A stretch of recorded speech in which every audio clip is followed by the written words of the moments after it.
De la economía, el Banco Central informó esta mañana que el IMACEC, el índice mensual de actividad económica, de noviembre pasado alcanzó un 2,1%, mostrando así un panorama positivo para la economía nacional. Para analizar esta cifra, otras de la contingencia, también estamos aquí en el estudio con Juan Ortiz, economista del Observatorio del Contexto Económico de la Universidad de Portales. Juan, bienvenido a Canal 24 Horas. Muy feliz 2025. ¿Cómo te va? Muy bien, muchas gracias. A ver, ¿cómo recibiste? Lo conversamos recién cuando estaba Dani Linares al aire. Este 2,1, claro, el año está más bien jugado, una cifra que para muchos está leyendo el análisis de varios no sorprende tanto. ¿Cuál es tu análisis? Bueno, realmente la cifra, por una parte, es positiva, evidentemente, primero que todo porque se ubica sobre las expectativas de mercado. Si efectivamente si uno ve la encuesta de expectativas económicas o expectativas de Bloomberg, eventualmente en el margen es un poco más positivo. Por lo tanto, es una buena noticia. Ahora, el dato en sí eventualmente no cambia mucho el escenario para efectos del año 2024. Es cierto modo, es un año que ya se jugó y confirma un poco o refuerza esa expectativa de mercado en torno a un crecimiento anual de un 2,2%. Más que el 2,4% que plantea Hacienda. Son 2 décimas de diferencia, es poquito, claro, pero... Claro, pero eventualmente eso. Para lograr el crecimiento, por ejemplo, del 2,4% que estima el Ministerio de Hacienda, en el mes de diciembre la economía debería crecer en torno a más de un 4,6% aproximadamente. Que es poco probable. Que es poco probable, eventualmente. Entonces, esto en cierto modo refuerza esa expectativa de un 2,2% y que, mirando ya el dato puntual del mes de noviembre, eventualmente la cifra se enmarca dentro, relativamente, la expectativa de mercado un poco mejor. ¿Cómo podría ser diciembre, de acuerdo a los primeros análisis que ustedes están teniendo? Mira, realmente uno debería esperar en diciembre varios elementos relativamente positivos. Por una parte, hay un elemento de base de comparación que eventualmente eso podría generar... Es baja, diciembre pasado. Que eventualmente podría generar una mayor tracción al alza en cuanto al IMACEC del mes de diciembre. Y también hemos visto por componentes, y lo vimos tanto en el mes de octubre como en el mes de noviembre, un repunte importante del comercio. Es decir, estamos viendo que el comercio se ha venido acelerando en forma importante, lo cual es una buena noticia. Y también, en cierto modo, el dato hoy que de IMACEC del resto de bienes, que sorprende un poco, una cifra sobre el 3% anual, que también un poco apoya a un buen dinamismo en el mes de diciembre. Pero eventualmente el escenario base sigue siendo el mismo, es decir, un crecimiento que en diciembre debería ser posiblemente más alto que el mes de noviembre. Cerca de un 3, por ahí. Exactamente, estamos hablando de una cifra más cercana a un 3 o un poco menos, pero eventualmente eso nos va a reforzar el hecho de que el crecimiento anual vendría a ser en torno a un 2,2% para el año 2024. Juan, a ver, más allá de los números, claro, una persona en la calle, tú le dices o le explicas en la pantalla 2,1, 2,4, 2,2, 3... No dice, ¿en qué momento está la economía? Para explicarlo un poco en carne y hueso, en cuestiones más sencillas, ¿en qué momento está nuestra economía? También conocimos cifras de empleo el día lunes. Sí. Vamos a conocer la próxima semana cifras de inflación. Al final uno también lo cruza con Lipón. Todo ha mezclado un poco el ritmo de la economía en todos estos factores. Mira, si uno mira y se hace una como temperatura de la economía actualmente, realmente las cifras del 2024, en este caso, relativamente es una economía que está debilitada. Es decir, estamos hablando de una economía que está frágil, que está debilitada, que no es una economía que esté en una mala situación, porque no lo está, pero tampoco es una economía que esté en una situación boyante muy positiva. Simplemente estamos en una situación relativamente de debilidad. Un crecimiento de un 2,2% para el 2024 tampoco es para... en cierto modo, claro, y el tendencial 1,8 tampoco es para escorchar champaña. Claro, exactamente. O sea, al final del día vemos una economía que está relativamente debilitada, un mercado laboral que ha mostrado cifras de desempleo relativamente altas en su promedio histórico. Con el último dato que vimos, la creación de empleo fue relativamente baja. La creación del empleo en términos de calidad este año, o sea, el año, perdón, 2024, no ha sido muy positiva. También una economía que ha enfrentado una inflación que eventualmente nos ha sorprendido a todos, principalmente por el alza de las tarifas eléctricas. Vemos que la inflación este año va a cerrar, 2024 va a cerrar en torno a un 4,8% anual, 4,9%. El último IPON del Central indica que en el primer semestre de este 2025 la inflación va a estar sobre el 5%. Por lo tanto, eventualmente no tenemos un problema inflacionario como problema, pero tenemos una inflación que se ubica sobre la meta del Banco Central. Tenemos un crecimiento que no es robusto en sí, en torno a un 2%. Tenemos un mercado laboral que relativamente debilitado en términos de calidad de empleo, pero tampoco estamos hablando eventualmente de una situación estructuralmente mala en el mercado laboral. Entonces, al final del día, uno cuando mira las cifras, uno ve un debilitamiento, digamos, de la economía, tanto en términos de crecimiento y también en cuanto al mercado laboral, con una inflación evidente sobre lo que uno esperaría que fuese una inflación en torno a un 3% anual. ¿Cómo proyectas este 2025? Uno también lo cruza con la información que yo te comentaba antes del Banco Central, que veía los principales nubarrones en el escenario externo, más que interno.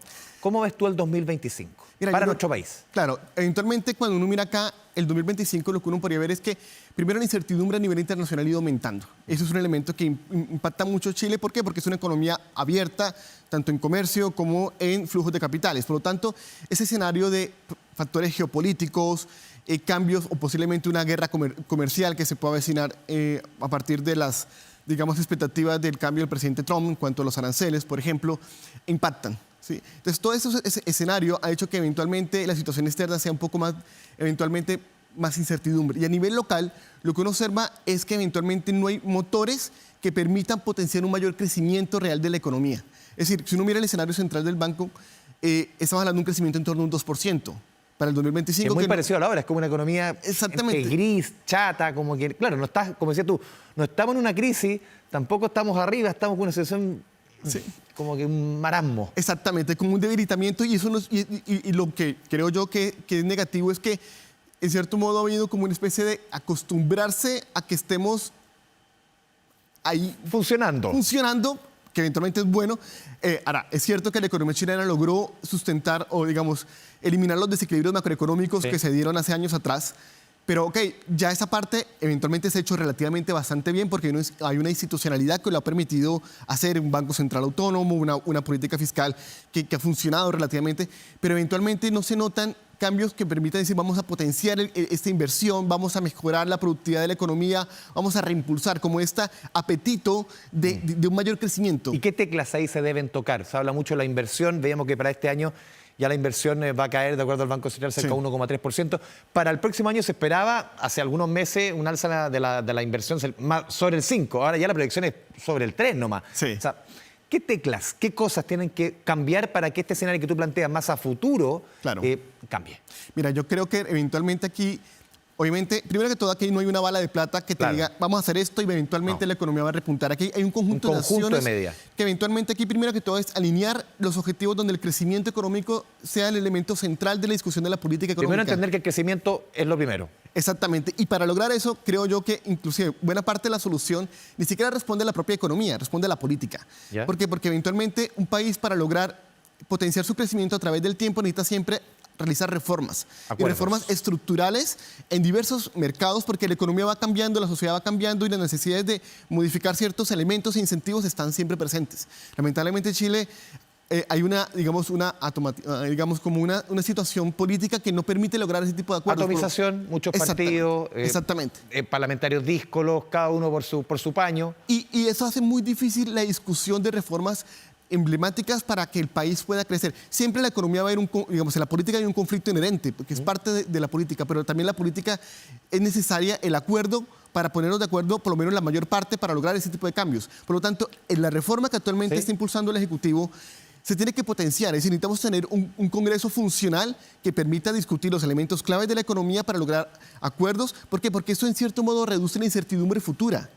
Porque hoy gran parte de los elementos que están afectando, por ejemplo, la inversión, es esa incertidumbre que eventualmente no se logran cambios estructurales en la economía en diversos mercados. La reforma de pensiones, este proyecto, más allá del contenido, es un ejemplo de lo que tú estás explicando, Juan, en el sentido de que vemos, llevamos discutiendo reforma de pensiones desde el año 2006-2007. O sea, la Comisión Marcel, Comisión Bravo el 2015, varios proyectos, un movimiento no más AFP, llevamos mucho rato.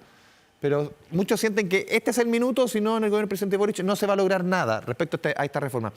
¿Cómo ves tú la discusión de pensiones y cómo eso también se refleja en lo que conversamos antes, esta incapacidad de llegar a acuerdos? Claro, mira, yo creo que tú das un punto muy importante y un ejemplo bastante, digamos, claro a la ciudadanía. Es decir, el problema de bajas pensiones es un problema muy complejo. Y el diagnóstico está. El diagnóstico, y se hizo hace más de 15 años. Ya se sabía, porque eventualmente es proyectado una serie de variables, se sabía que las tasas de reemplazo son relativamente bajas, problemas de lagunas en el mercado laboral, digamos en términos de la tasa de ahorro obligatoria, la tasa de cotización, etc. Hay una serie de diagnósticos que estaban. Pero cuando uno empieza a mirar un poco el proceso de discusión política, queda entrampado en este elemento donde eventualmente a las partes les cuesta mucho ceder. Y eso lo estamos viendo inclusive actualmente con la reforma, digamos, que hizo en su momento el presidente Piñera, también la reforma que propuso la presidenta Bachelet, que eventualmente la política no logró digamos, avanzar. Y realmente para el ciudadano de pie, eventualmente si uno observa, las diferencias en gran parte de esa discusión son diferencias técnicas de un menor, digamos, de un grado relativamente bajo. Es decir, nos quedamos entrampados un poco en la letra chica. Y si bien uno reconoce que hay elementos ideológicos y económicos detrás de la reforma que obviamente hay que considerar... Para todos lados. Para todas partes, porque obviamente todos tienen una cierta visión del tema, porque obviamente es parte del proceso.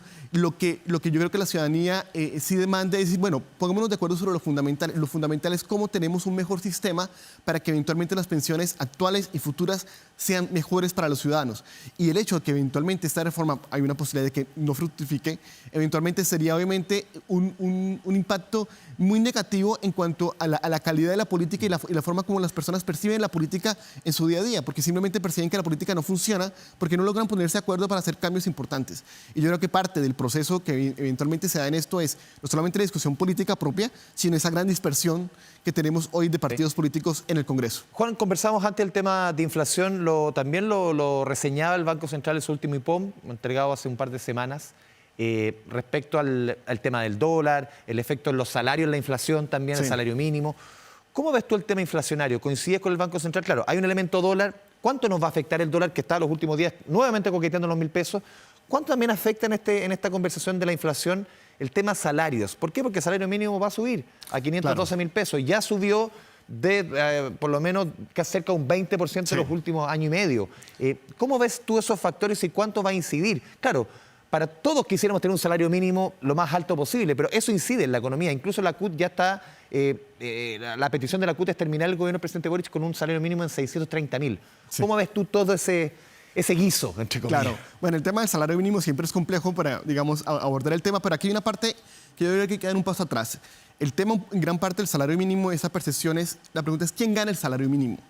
¿Realmente quién percibe este tipo de salario? ¿Por qué? Porque Entre 800 y 1 millón de personas, claro, sobre todo rubro comercio. claro, pero eventualmente ocurre lo siguiente, que por ejemplo con la discusión sobre los 600.000 pesos, ¿Sí? esta idea, digamos, de cubrir las necesidades básicas de Claro, una la línea de la pobreza. Exactamente, una familia promedio, 4 personas. Pero cuando uno observa, las personas que perciben el salario mínimo no son en su mayor parte familias de 4 personas. Buena parte de esos son personas que son jóvenes, por ejemplo, o personas que tienen un bajo nivel, digamos, de escolaridad, personas que eventualmente no están en las condiciones de esa familia de 4 personas que sean cabezas de hogar en términos de que sean los proveedores principales. Por lo tanto, aquí el tema del salario mínimo hay que tomarlo con cierta precaución. ¿Por qué? Porque primero que todo hay que ver realmente cuál es el beneficio en términos del tipo de personas que tendrían este ajuste. Y por otra parte, el gran problema es que eso no está aparejado con un incremento en cuanto a la productividad. ¿Por qué? Porque eventualmente los salarios pueden ir aumentando, eventualmente en términos nominales, y también en términos reales, pero la pregunta es, bueno, ¿qué pasa con la productividad? Porque eventualmente lo que uno esperaría es que un crecimiento salarial esté combinado con un crecimiento asociado fundamentalmente a la productividad del trabajo. Y eso en Chile nos damos cuenta que la productividad laboral realmente no ha venido aumentando a tasas significativas. Por lo tanto, estos efectos de incrementar nominalmente los salarios sin que vaya combinado con incrementos de productividad, lo que termina generando son presiones inflacionarias importantes que en parte eso lo recoge el último informe de política monetaria y también que termina incidiendo eventualmente en la estructura de costos de las pymes principalmente porque son las que más demandan ese tipo, digamos, de trabajadores. El tema del dólar que yo te mencionaba, y como último punto para esta situación inflacionaria que dibujaba el Banco Central, primera semestre del 2025 en torno a un 5% anual la inflación. Claro, mira, cuando uno mira el tema del tipo de cambio, bueno, lamentablemente aquí los efectos de tipo de cambio se dan en medida que hoy tenemos un choque externo principalmente, porque el dólar como moneda se ha fortalecido como dólar, lo cual hace que el resto de monedas relativamente se deprecien. Y eso ha pasado con el peso en Chile, claro, con el real, el euro, con un conjunto de canastas de monedas. Por lo tanto, es un fenómeno que no responde a factores internos de la economía. Por lo tanto, es un elemento exógeno para la economía. Ahora, el problema eventualmente es que Chile, más del 70% de la canasta del IPC corresponde a bienes transables, es decir, bienes que se comercian en el mercado internacional y eventualmente, inevitablemente, esto va a generar un impacto en cuanto al precio de bienes importados, porque obviamente el tipo de cambio más depreciado hace que se encarezca este precio de productos importados en pesos. Por lo tanto, aquí lo que podríamos esperar durante los próximos meses es un dólar relativamente más depreciado que va a seguir incidiendo en parte en cuanto a una mayor IPC. Y sumémosle esto que ahora en el mes de enero tenemos este reajuste esperado de tarifas eléctricas que se va a dar, y entonces eventualmente aquí vamos a tener un mayor shock, un mayor impacto en cuanto al IPC, por lo menos del mes de enero, con efectos de segunda vuelta. Entonces, esto obviamente tiene un costo para las familias. ¿Por qué? Porque buena parte de productos están indexados, la UEF, claro, impacta dividendos, impacta cuotas de colegio, pagos de seguros, impacta todo. Entonces, al final del día, es un escenario, digamos, a considerar. Y eso también ha llevado a que eventualmente la política monetaria, ya tuvimos una caída de 25 puntos base ahorita en diciembre, muy seguramente el Banco Central en enero y en las próximas reuniones va a tomar una visión un poco más de esperar observar qué pasa, cómo se ajusta este proceso en cuanto al IPC para retomar un poco este proceso de ajustes de baja de TPM. Por lo tanto, también este año en particular vamos a esperar que esa trayectoria de reducción de la tasa de política monetaria sea un poco más, se aminore relativamente respecto a lo que esperábamos hace un tiempo atrás. Juan Ortiz, te agradecemos este espacio, esta conversación explicativa con Canal 24 Horas, tratando de proyectar este 2025. Muchas gracias, Juan. Ok, a ustedes. Ustedes muchas, yo me iba a despedir, nada que- vamos a la pausa nomás y volver.